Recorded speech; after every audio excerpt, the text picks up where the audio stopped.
Here's our severe thunderstorm watch.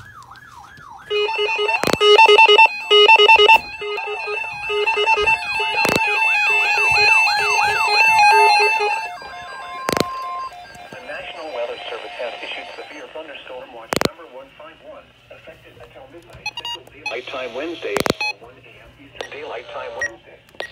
This watch includes the following counties in Florida: Calhoun, Franklin, Gadsden, Jackson, Leon, Liberty, and Waukesha, and the following counties in Georgia: Decatur, Grady, Seminole, and Thomas.